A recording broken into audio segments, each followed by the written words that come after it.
5 ଟଙ୍କାରେ ମାଛ ଭାତ ମିଲ୍। ତେବେ ମୁଖ୍ୟମନ୍ତ୍ରୀ ଶୁଭେନ୍ଦୁ ଅଧିକାରୀ କଲେ ଘୋଷଣା। 400 ସ୍ୱତନ୍ତ୍ର କ୍ୟାଣ୍ଟିନ୍ ଯୋଗେ ବଣ୍ଟାଯିବ ମାଛ ଭାତ, ଯାହା ମାତ୍ର 5 ଟଙ୍କାରେ ମିଳିବ।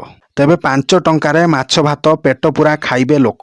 ରାଜ୍ୟର 400ଟି ସ୍ପେଶାଲ କ୍ୟାଣ୍ଟିନ୍ରେ ମିଳିବ ଏହି ଖାଦ୍ୟ। ତେଣୁ ରାଜ୍ୟ ସରକାର ମାଛ ଏବଂ ଭାତ ସମ୍ପର୍କରେ ଏକ ବଡ଼ ନିଷ୍ପତ୍ତି ନେଇଛନ୍ତି, ଯାହା ପଶ୍ଚିମବଙ୍ଗ ବିଧାନସଭା ନିର୍ବାଚନ ସମୟରେ ଏକ ରାଜନୈତିକ ପ୍ରସଙ୍ଗ ପାଲଟିଥିଲା।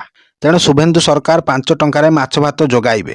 ସେ ଘୋଷଣା କରିଥିଲେ ଯେ ଏଥିପାଇଁ ସାରା ରାଜ୍ୟରେ 400ଟି କ୍ୟାଣ୍ଟିନ୍ ଖୋଲିବ, ଯେଉଁଠାରେ ମାତ୍ର 5 ଟଙ୍କାରେ ମାଛ ଭାତ ମିଳିବ। ପୂର୍ବରୁ ନିର୍ବାଚନ ପ୍ରଚାର ସମୟରେ ମମତା ବାନାର୍ଜୀ ଲୋକଙ୍କ ମଧ୍ୟରେ ଭୟ ସୃଷ୍ଟି କରିଥିଲେ। ସେ ଯଦି ବିଜେପି ସରକାର କ୍ଷମତାକୁ ଆସେ ତେବେ ମାଛ ଭାତ ଉପରେ ପ୍ରତିବନ୍ଧକ ଲଗାଯିବ।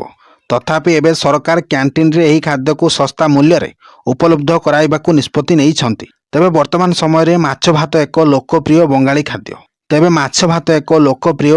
ଖାଦ୍ୟ। ଯାହା ପଶ୍ଚିମବଙ୍ଗରେ ମାଛ ଭାତ ଏକ ସାଂସ୍କୃତିକ ପ୍ରସଙ୍ଗ।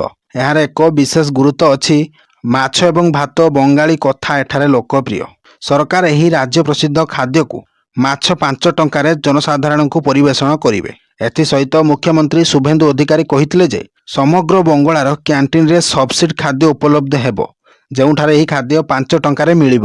ତେବେ ଦର୍ଶକ ବନ୍ଧୁ, ଆପଣମାନେ ଭାବୁଥିବେ ଏହିଭଳି ଯୋଜନା କାହିଁକି କରାଯାଇଛି? ତେବେ ଆପଣମାନଙ୍କୁ ଆମେ କହି ରଖିବାକୁ ଚାହିଁବୁ ଯେ ଯେତେବେଳେ ମମତା ବାନାର୍ଜୀଙ୍କ ସରକାରଙ୍କ ସମୟରେ 5 ଟଙ୍କାରେ ଅଣ୍ଡା ଭାତ ମିଳୁଥିଲା, ତେଣୁ ଏବେ ସମାନ ପରିମାଣରେ ମଧ୍ୟ ମାଛ ଭାତ ମଧ୍ୟ ବଣ୍ଟାଯିବ ବୋଲି ଘୋଷଣା କରିଛନ୍ତି ମୁଖ୍ୟମନ୍ତ୍ରୀ ଶୁଭେନ୍ଦୁ ଅଧିକାରୀ, ଯାହାଦ୍ୱାରା ଦୈନିକ ମଜୁରିଆ, ଶ୍ରମିକ, ଅଟୋରିକ୍ସା ଚାଳକ ଏବଂ ଗରିବ ଲୋକମାନେ 5 ଟଙ୍କାରେ ପେଟ ଭରା ଖାଇପାରିବେ।